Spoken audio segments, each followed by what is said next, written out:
Hello everyone, welcome to EduMask. I hope you all will be doing great. So today we are continuing our 23rd lecture of FSI.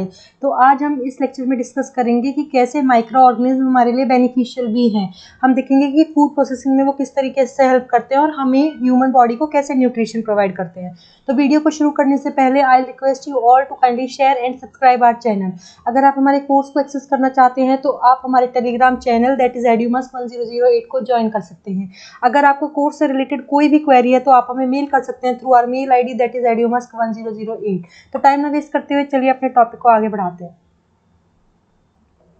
तो हमने अपने पिछले lectures में देखा कि micro organism कैसे हमारे फूड को कंटेमिनेट करते हैं, जो कि हमारे लिए बेनिफिशियल नहीं होता जब हम उसका कंजम्पशन करते हैं।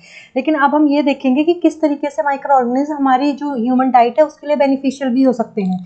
तो जो बेनिफिट्स हैं माइक्रो ऑर्गेनिज्म के, उसके अंदर हम देखते हैं कि बहुत टाइम से हम ये देखते आ रहे हैं कि कैसे माइक्रो ऑर्गेनिज्म हमारा जो फूड प्रोसेसिंग है उसमें हेल्प करते हैं, जिससे कि हम बहुत सारे फूड्स और बेवरेजेस बनाते हैं जो कि ह्यूमन डाइट के लिए बहुत ज़्यादा नेसेसरी है, ह्यूमन को न्यूट्रिशन प्रोवाइड करते हैं।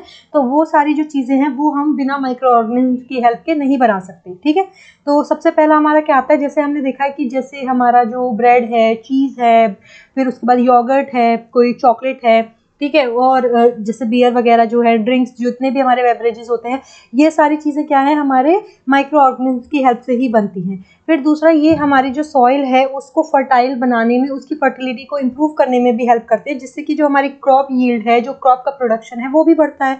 और क्रॉप का प्रोडक्शन बनने से ही तो हम फूड को कंज्यूम कर सकते हैं, वो हमारे लिए कंजम्पशन के लिए सफिशिएंट रहता है।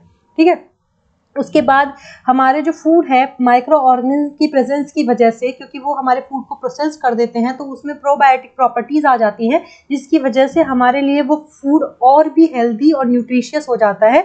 जो हमारा एक नॉर्मल जो हम फूड खा रहे होते हैं, अगर उसमें हमें न्यूट्रिएंट्स ऐड करने हैं तो हमें माइक्रो ऑर्गेनिज्म की हेल्प लेनी पड़ती है, क्योंकि वो कहीं ना कहीं हमारे डाइजेस्टिव सिस्टम के लिए मतलब बेनिफिशियल प्रूव होते हैं। ठीक है, अब हम वन बाय वन जो माइक्रो ऑर्गेनिज्म है उनको वन बाय वन देख लेते हैं, किस तरीके से वो हमारा जो फूड प्रोसेसिंग है उसमें हेल्प करते हैं। तो सबसे पहला हमारा जो बैक्टीरिया है वो सबसे ज़्यादा हमारे मतलब माइक्रो ऑर्गेनिज्म में सबसे ज़्यादा जो है वो फूड प्रोसेसिंग के लिए यूज़ किया जाता है, या फूड कंटेमिनेशन में भी। मतलब बैक्टीरिया का जो फूड के रिलेटेड जो भी रोल है ना, वो सबसे ज़्यादा किसका है, बैक्टीरिया का है माइक्रो ऑर्गेनिज्म में। Strains of Streptococcus, Lactobacillus Bifidobacterium, Erwinia, ये सारे जो हमारे बैक्टीरियाज हैं, ये सारे हमारे फूड को फर्मेंट करने में और डेयरी प्रोडक्ट्स को प्रोसेस करने में यूज़ किए जाते हैं। ठीक है, स्ट्रेप्टोकोकस, थर्मोफिलस और लैक्टोबैसिलस वुल्गेरियस जो है वो हमारे योगर्ट को प्रोड्यूस करने के लिए यूज़ किए जाते हैं। तो ये जो हमारे बैक्टीरियाज हैं, ये हमारा जो फूड है उसको फर्मेंट करके या फिर उसको मॉइस्चराइज करके हमारा जो फूड है उसको एक तो लॉन्ग शेल्फ लाइफ देते हैं, कि वो लंबे टाइम तक मतलब चलते हैं। जो नॉर्मली हम देखते हैं, अगर नेचुरल स्टेट में हमारे कई सारे फूड ऐसे होते हैं जो नेचुरल स्टेट में 1 या 2 दिन से ज़्यादा सर्वाइव नहीं कर पाते, लेकिन due to these addition of the microorganism हमारा क्या होता है, हमारा फूड जो है वो लॉन्गर टर्म के लिए, मतलब उसकी शेल्फ लाइफ बढ़ जाती है, वो लंबे टाइम के लिए हम क्या है यूज़ कर सकते हैं कंजम्पशन के लिए। उसके बाद सेकंड जो हमारा आता है मोल्ड्स। तो मोल्ड्स क्या है, हमारी मल्टी सेल्यूलर फिलामेंटस फंगाई होती है, जो कि हमारा जो फूड है उसके ऊपर ग्रोथ, उसकी जो ग्रोथ हो जाती है उसको रिकॉग्नाइज किया जाता है किस तरीके से, फजी या फिर कॉटनी अपीयरेंस में। ठीक है, आपने देखा होगा ना वो जो फंगस जम जाता है, फजी ऐसे मतलब स्ट्रेन सी बन जाती है, धागे धागे से होते हैं, कॉटनी अपीयरेंस आ जाता है, तो हम कहते हैं कि ये खराब हो गया। तो जो मोल्ड्स होते हैं वो हमारा मतलब जो एक तरह से हमारे इंग्रेडिएंट्स की तरह काम करते हैं, जो कि जैसे कि जो हमारा एंजाइम है, जैसे अमाइलेज, जो हमारा जो ब्रेड है या फिर जो सिट्रिक एसिड है, वो उसका हम यूज़ करते हैं किसमें, सॉफ्ट ड्रिंक्स में। ठीक है, मतलब सॉफ्ट ड्रिंक्स या सिट्रिक एसिड या फिर ब्रेड बनाने के लिए जो हमारा एंजाइम हम यूज़ करते हैं, उसमें मोल्ड क्या करता है, उसमें एक तरह से हेल्प प्रोवाइड करता है, एम्प्लॉयड रहता है, एक तरह से एक हेल्प प्रोवाइड करता है इन इंग्रेडिएंट्स को प्रोड्यूस करने में, उनको बनाने में। ठीक है, moulds are the major contributors in the ripening of many oriental fruits. बहुत सारे जो ओरिएंटल हमारे फ्रूट्स होते हैं उनमें हमारा जो मोल्ड होता है उसका मेजर कंट्रीब्यूशन होता है उसकी राइपनिंग में। मतलब उसको जब पकाने के लिए, हमें कुछ फूड को पकाने के लिए जो जब ज़रूरत होती है, तो मोल्ड जो है वो मेजरली कंट्रीब्यूट करते हैं।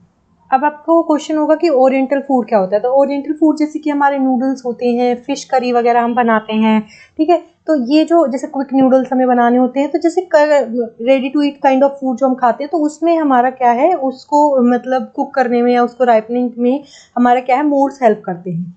उसके बाद हमारी एक स्पीशीज होती है बोट्रेटिस सिनेरिया। ये क्या है कि ये एक फंगस काइंड ऑफ आप मान लीजिए, एक फंजाई है जो कि हमारा जो ग्रेप्स होते हैं ना, उनको रोटन करने में, मतलब उनको एक तरह से खराब करने में, रोटनिंग करने में हेल्प करती है। क्योंकि आपको पता होगा कि ग्रेप्स को रोटन करके, उनको एक तरह से खराब करके क्या प्रोड्यूस किया जाता है, वाइन प्रोड्यूस की जाती है।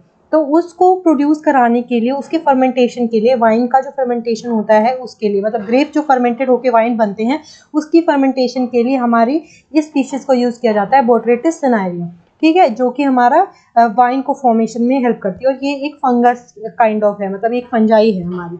उसके बाद नेक्स्ट हमारा आता है यीस्ट। यीस्ट जो है वो दो मेन फूड के प्रोडक्शन के लिए यूज़ किया जाता है। ये आपको जनरली पता होगा कि बेकिंग में, या फिर हम जो अल्कोहलिक बेवरेजेस बनाते हैं उसके लिए हम यीस्ट को यूज़ करते हैं ना। आपने देखा भी होगा जब हम ब्रेड वगैरह बना रहे होते हैं, बन वगैरह बनाते हैं, तो यीस्ट को यूज़ किया जाता है हमारा। यीस्ट के पास क्या एबिलिटी होती है कि वो फर्मेंट करता है शुगर को इथेनॉल में और कार्बन डाइऑक्साइड में, ठीक है। मतलब फर्मेंटेशन के लिए, जो फर्मेंटेशन किया जाता है हमारा शुगर का, उसके लिए हम किसको यूज करते हैं, यीस्ट को यूज करते हैं। क्योंकि शुगर हमारा कन्वर्ट कर देता है इथेनॉल शुगर को इथेनॉल और कार्बन डाइऑक्साइड में, ठीक है। उसके बाद हमारी जो सबसे ज़्यादा, मतलब जो कॉमनली बियर्स को बनाने के लिए जो हमारे यीस्ट यूज़ किया जाता है, वो कौन सा है, सैक्रोमाइसिस कार्लबेगेंसिस। तो सैक्रोमाइसिस कार्लबेगेंसिस जो यीस्ट है वो मोस्ट कॉमनली यूज़ किया जाता है for the fermentation of beers. मतलब बियर्स की प्रिपरेशन के लिए, बियर्स को बनाने के लिए जो हमारी यीस्ट यूज़ की जाती है मोस्ट कॉमनली, वो कौन सी होती है, सैक्रोमाइसिस कार्लबेगेंसिस। तो ये आपको याद रखना है, ठीक है। जो स्पीशीज के नाम मेनली यूज़ किए जा रहे हैं उनको आपको याद रखना है from the exam point of view. अब ये फंक्शनिंग कैसे करते हैं हमारे माइक्रो ऑर्गेनिज्म। तो सबसे पहला हमारा जो माइक्रो ऑर्गेनिज्म है वो बहुत कॉमनली या वाइडली यूज़ किए जाते हैं, किसमें, लैक्टिक, प्रोपेनॉइक, एथेनॉलिक जो फर्मेंटेशंस होती है हमारी, उनके अंदर, ठीक है। ये जनरली 2000 टाइप की, मतलब अलग अलग वेराइटीज़ की जो चीज़ जो हम बनाते हैं उसके लिए, उसके प्रोडक्शन में भी यूज़ किए जाते हैं माइक्रो ऑर्गेनिज्म, ठीक है। जो अलग अलग हम अल्कोहलिक बेवरेजेस बनाते हैं उसमें भी हमारा क्या है, उनके प्रोडक्शन में भी हमारे माइक्रो ऑर्गेनिज्म हेल्प करते हैं, जो अभी हमने प्रीवियसली स्लाइड जो हमने देखी थी उसमें देखा था, ठीक है। माइक्रो ऑर्गेनिज्म क्या करते हैं, हमारा जो रॉ फूड है उसको ट्रांसफॉर्म करने में हेल्प करते हैं। जो हम सॉसेजेस बनाते हैं, सॉस बनाते हैं, पिकल्स बनाते हैं, जो भी हम मतलब ready to eat kind of food बनाते हैं, उसके ट्रांसफॉर्मेशन में या फूड प्रोसेसिंग में जो हेल्प करते हैं वो माइक्रो ऑर्गेनिज्म करते हैं, ठीक है। माइक्रो ऑर्गेनिज्म को एज अ फूड सोर्स भी यूज़ किया जा सकता है, ठीक है। उसका एक एग्जांपल है, मतलब फंगस जो होती है वो एग्रिकस बायोबिस्पोरस जो होती है हमारी, जिसको हम कॉमनली मशरूम के नाम से जानते हैं। एग्रिकस बिस्पोरस जो है हमारा एक फंगस है, ठीक है, जो हम कॉमनली मतलब एज अ वेजिटेबल खाते हैं, है ना, कुक करके खाते हैं मशरूम को।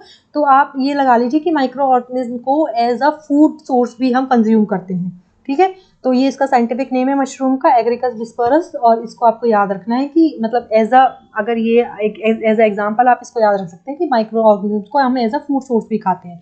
उसके बाद हमारे जो प्रोबायोटिक्स होते हैं वो भी सक्सेसफुली यूज़ किए जाते हैं पोल्ट्री वगैरह में। हमारा जो, हम जैसे जो मीट वगैरह जो खाते हैं उसके लिए हमारे जो प्रोबायोटिक्स हैं वो कॉमनली यूज़ किए जाते हैं हमारे, जिसमें कि हमारे जो माइक्रो ऑर्गेनिज्म है वो फंक्शनल होते हैं, ठीक है।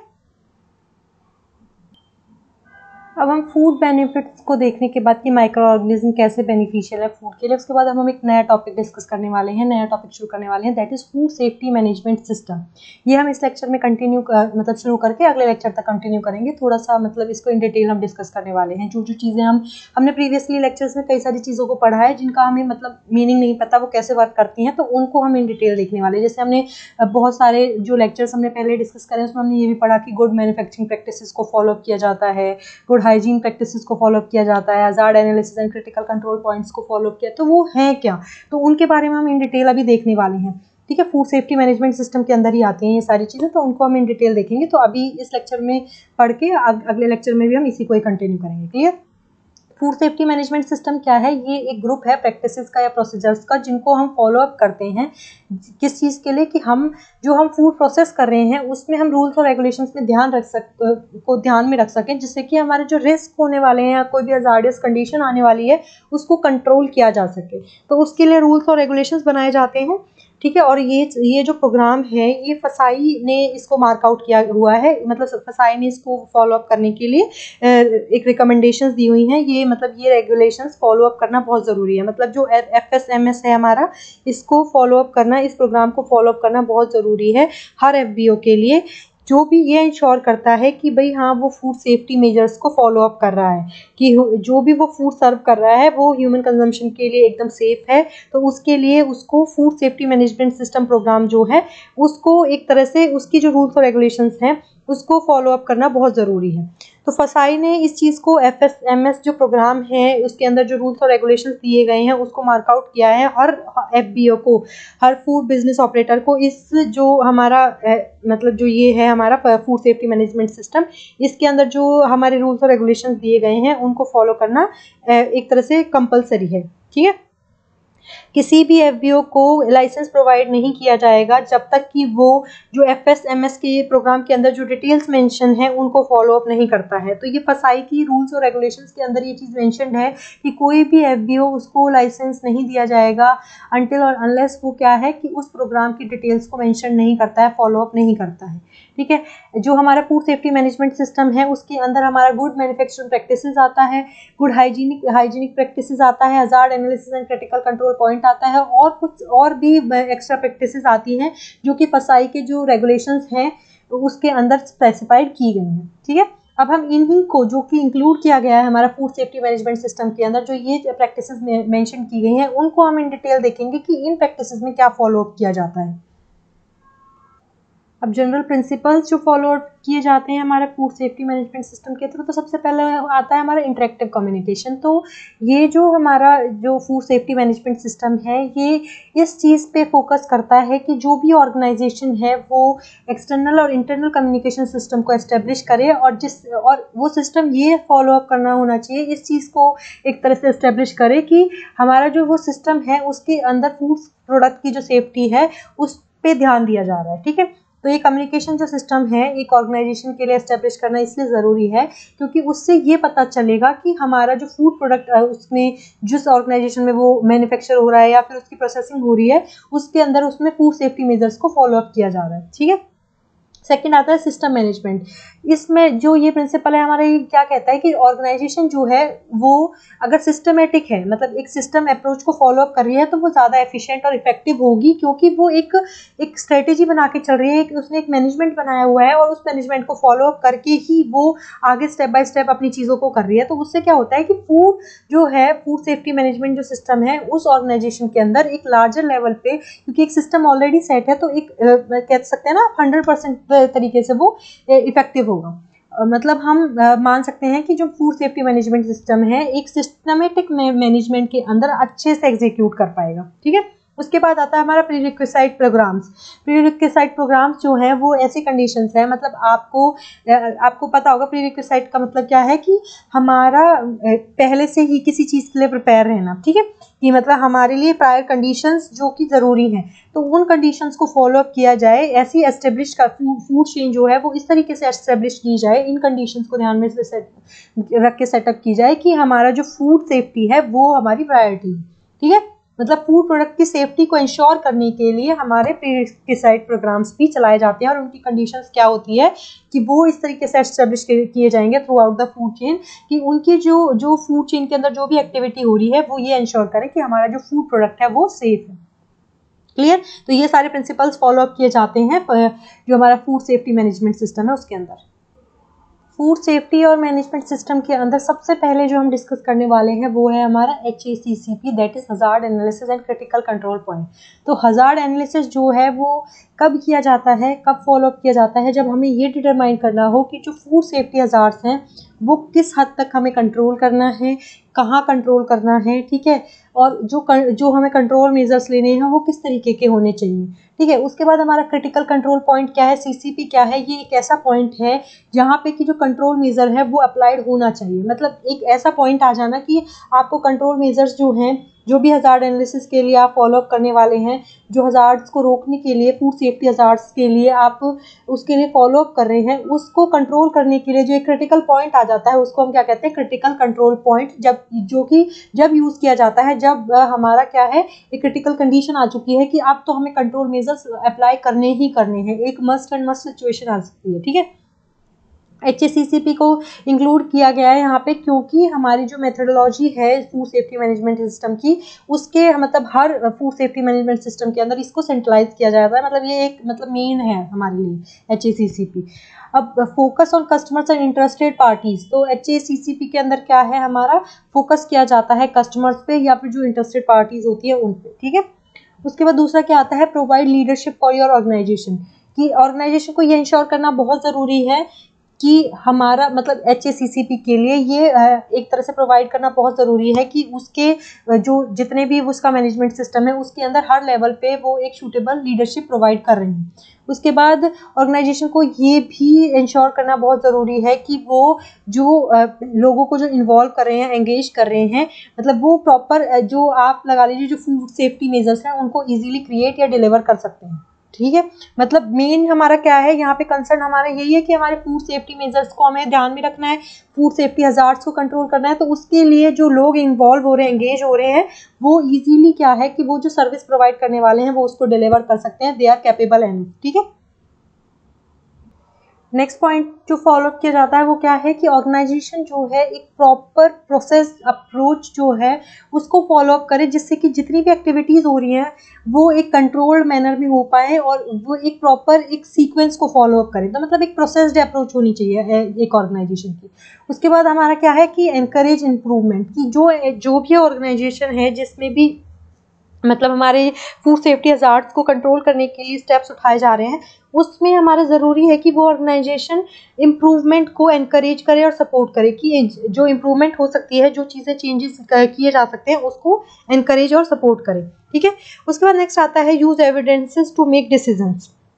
अगर ऑर्गेनाइजेशन को कोई भी डिसीजन मेकिंग करनी है तो उसके लिए वो प्रॉपर एविडेंस के बेसिस पे ही डिसीजन मेकिंग करे, जो प्रोसेस हो, जो डिसीजन मेकिंग का जो प्रोसेस हो वो तभी एस्टेब्लिश हो जब वो एक प्रॉपर एविडेंस बेस्ड हो, कि मतलब जो भी फॉलो अप किया जा रहा है, मान लीजिए कि फूड सेफ्टी मेजर्स को फॉलो अप करना है, कोई किसी हज़ार्ड को कंट्रोल करना है, तो वो एविडेंसेस के बेसिस पे होना चाहिए, एक मतलब प्रूफ होना चाहिए कि हाँ ये चीज़ गलत है और उसके लिए डिसीजन मेकिंग हो रही है। क्लियर। उसके बाद नेक्स्ट आता है मैनेज योर कॉर्पोरेट रिलेशनशिप। अगर आपको अपना कॉर्पोरेट परफॉर्मेंस बढ़ाना है किसी भी ऑर्गेनाइजेशन को, तो इट इज़ नेसेसरी कि वो अपना एक ऐसा रिलेशन सस्टेन करे कि जिसमें कि उसकी जो ऑर्गेनाइजेशन है उसको भी बेनिफिट रहे और उसके जो रिलेशनशिप्स हैं, जो सप्लायर, पार्टनर या जो भी इंटरेस्टेड पार्टीज़ हैं उसके साथ उसके रिलेशनशिप जो हैं वो अच्छे रहें। ठीक है, अगर उसके रिलेशनशिप अच्छे रहेंगे तो उसका ऑर्गेनाइजेशन जो है वो अपने आप ही क्या है, ग्रो करेगा। नेक्स्ट अब हमारा आता है ट्रेसेबिलिटी एंड रिकॉल्स। तो ट्रेसेबिलिटी से आपको समझ में ही आ रहा होगा कि ट्रेस करना है हमें, जो फूड प्रोडक्ट है हमारा उसको हम ट्रेस कर रहे हैं, तो फूड जो प्रोडक्ट ट्रेसिंग है उसको डिफाइन किया गया है कहाँ पे, कोडेक्स एलिमेंटेरियस कमीशन, जो CSC था, हमने CSC को पढ़ा है अपने लेक्चर्स में, तो अगर आपको नहीं पता है उसके बारे में तो आप हमारे जो प्रीवियस लेक्चर्स हैं, वीडियो लेक्चर्स, उसमें जाके देख सकते हैं। ठीक है, तो ये जो प्रोडक्ट ट्रेसिंग है इसको डिफाइन किया गया है थ्रू कोडेक्स एलिमेंटेरियस कमीशन, जिसमें कि ये बताया गया है the ability to flow the movement of a food through specified stages, कि हमें जो भी फूड की जो मूवमेंट हो रही है उसको फॉलो अप करना है हर स्टेज पे, हर स्पेसिफाइड स्टेज पे, चाहे वो प्रोडक्शन है, चाहे वो प्रोसेसिंग है, चाहे वो डिस्ट्रीब्यूशन है, हर स्टेज पे हमारे जो फूड है वो ट्रेस होना चाहिए। ट्रेसेबिलिटी जो है वो फूड कंट्रोल सिस्टम के अंदर ही आता है, जो कि जो भी टूल्स यूज़ किए जाते हैं फूड हज़ार्ड्स को कंट्रोल करने के लिए, ठीक है, या फिर आप रिलायबल प्रोडक्ट इन्फॉर्मेशन देना चाहते हैं या प्रोडक्ट की ऑथेंटिसिटी की गारंटी देते हैं, तो उस सब के लिए हमारा क्या है, ट्रेसेबिलिटी जो है फूड की वो बहुत ज़रूरी है, दैट इज़ नीड। अब ऑब्जेक्टिव क्या है हमारे ट्रेसेबिलिटी का, सबसे पहला तो ये है कि हमारा जो भी मतलब हम जो भी फूड जो डिलीवर करते हैं या जो भी फूड प्रोसेस करते हैं उसके लिए हमारा जो भी कंसाइनमेंट है, लॉट है, बैच है, जिसमें कि हम अपना फूड जो है वो इधर उधर कर रहे हैं, मतलब एक जगह से दूसरी जगह पे भेज रहे हैं, मतलब जो फूड जो चेन बन रही है हमारा, ठीक है, उस फूड चेन के अंदर हमारा जो फिजिकल फ्लो हो रहा है उसको ट्रेस करना, जब जहाँ वो फूड कहाँ तक पहुँच रहा है, कस्टमर तक पहुँच रहा है, मतलब समझ रहे हो आपकी फूड की ट्रेसिंग जो फिजिकल फ्लो है हमारे फूड का उसकी ट्रेसिंग को देखना जब तक वो कस्टमर तक पहुंचता है उसमें, और एक और जो हमारा रॉ मटेरियल से जब तक हमारा फूड प्रोसेस्ड होने तक आता है उसमें। तो दोनों जगह हमारा जो फूड की ट्रेसिंग है उसको अच्छी तरह से देखना, ये ऑब्जेक्टिव किसका है, हमारा ट्रेसेबिलिटी के अंदर आता है। ट्रेसेबिलिटी का ऑब्जेक्टिव यही है कि जो भी हम लॉट या कंसाइनमेंट या बैच है, जो भी हम जिस भी फूड चेन में हम उसका जो फूड का फ्लो हो रहा है, फिजिकल फ्लो हो रहा है, उसको इजीली ट्रेस कर पाएँ, चाहे वो कस्टमर से लेके हमारा जहाँ से फूड प्रोसेसिंग होके फूड जो बन गया है, प्रोसेस जो फूड है वो कस्टमर तक पहुँच रहा है, उस चीज़ को ट्रेस करना हो, या फिर रॉ मटेरियल को हम फूड प्रोसेसिंग तक लेके जा रहे हैं उसको ट्रेस करना हो। तो मतलब जो फूड का जो फिजिकल फ्लो है उसको ट्रेस करना, यही हमारा ऑब्जेक्टिव है ट्रेसेबिलिटी का। दूसरा क्या है कि create and maintain the accurate traceability record, कि जो ट्रेसेबिलिटी रिकॉर्ड है उसको अच्छे से मेंटेन करके रखना, अच्छे से रिकॉर्ड्स को प्रिपेयर करना और उसको मेंटेन करना, क्योंकि कभी भी जो अथॉरिटी है वो इस चीज़ के लिए रिक्वेस्ट कर सकती है फॉर द रिकॉल, कि कई बार ज़रूरत पड़ सकती है कि भाई हम हमारे आप मान लीजिए कस्टमर तक कोई गलत जो फूड है वो पहुंच गया, कि उसकी एक्सपायरी डेट आ गई है या कुछ भी, तो उसका जो रिकॉर्ड रखना है उसको प्रॉपर रखने के लिए आपको जो भी आपने ट्रेस किया है कि जो फूड जो फ्लो चल रहा था उसमें जो ट्रेसेबिलिटी रिकॉर्ड है वो अगर आपने मेंटेन करके रखे हैं तो इट विल बी ईजी कि हम उस चीज़ को अच्छे से मतलब एक तरह से मेक आउट कर सकते हैं कि भाई हम उसको निकाल सकते हैं, कोई भी प्रोसेस है वो कैरिड आउट हो सकता है इजीली अगर हमारे पास प्रॉपर रिकॉर्ड होगा उसका। ठीक है, तो ट्रेसेबिलिटी रिकॉर्ड्स को बनाना और उनको मेंटेन करके रखना बहुत ज़रूरी होता है। उसके बाद हमारा आता है रिकॉल या फिर आप कह सकते हैं प्रोडक्ट रिकॉल। तो प्रोडक्ट रिकॉल क्या है हमारा, कि एक ऐसा एक्शन लेना जिसमें कि हमें मार्केट से अपना जो फूड है उसको रिमूव करना है एट एनी स्टेज, मतलब चाहे वो प्रोसेसिंग में है, चाहे वो प्रोडक्शन में है, चाहे वो कंज्यूमर तक पहुंचने वाला है, मतलब किसी भी स्टेज पे हम अगर अपने फूड को वहां से रिमूव कर देते हैं मार्केट से, उसको हम क्या कहते हैं, प्रोडक्ट रिकॉल कहते हैं। फूड रिकॉल जो है ये एक फंडामेंटल टूल है एक मैनेजमेंट का, जिससे कि हम जो फूड सेफ्टी है उसके रिस्क को बहुत हद तक कम कर रहे हैं। ठीक है, ट्रेसेबिलिटी और रिकॉल जो है उनको एसेंशियल कॉम्पोनेंट माना जाता है नेशनल फूड कंट्रोल सिस्टम का, क्योंकि ट्रेसेबिलिटी से तो हमें हमारा जो फूड है उसका जो फिजिकल फ्लो हो रहा है उसके बारे में पता रहता है कि कब हमारा फूड जो है वो प्रोड्यूस हुआ, कब वो रॉ मटेरियल से फूड प्रोसेसिंग तक पहुंचा, कब वहां से वो कंज्यूमर तक पहुंचा है, तो हमारे पास पूरा डिटेल होता है। ठीक है, दूसरा रिकॉल क्यों ज़रूरी है कि अगर हमारा जो फूड प्रोडक्ट है वो सेफ्टी मेजर से ठीक नहीं है, ठीक है, उसके कंजम्पशन से रिस्क है, तो हम क्या कर सकते हैं, उस फूड को मार्केट से हटा सकते हैं। तो इसलिए ट्रेसेबिलिटी और रिकॉल जो है हमारे ये एसेंशियल कंपोनेंट बन जाते हैं नेशनल फूड कंट्रोल सिस्टम के। अब जो ऑब्जेक्टिव है, मेजर ऑब्जेक्टिव जो फॉलो अप होते हैं फूड रिकॉल के अंदर, जिससे कि हमारी जो पब्लिक हेल्थ प्रोटेक्शन है उसको हम इंश्योर कर सकें, वो कौन कौन से हैं। तो सबसे पहला है कि rapid removal of unsafe food, जो मतलब अनसेफ है हमारे लिए, अनहाइजीनिक अनसैनिटाइज कंडीशंस में, या जो भी जैसा भी फूड है नॉट फिट फॉर कंजम्पशन, ऐसे फूड को हम जितना जल्दी हो सके उसको हटा सकते हैं at all possible stages of the supply chain. मतलब हमारा फूड जहाँ से भी, मतलब रॉ मटेरियल से लेके जब तक वो कंज्यूमर तक पहुँचता है, जो वो फूड चेन बनती है, सप्लाई चेन बनती है, उसमें से हम किसी भी स्टेज पे से हटा सकते हैं अपने अनसेफ फूड को। ठीक है, उसके बाद नेक्स्ट क्या आता है, concern consumer and consumers are inform. मतलब ये जो मेन ऑब्जेक्टिव क्या है फूड रिकॉल का, कि वो जो कंज्यूमर्स है हमारे उसके लिए कंसर्न है और वो कस्टमर्स को इन्फॉर्मेशन देता है रिगार्डिंग द फूड।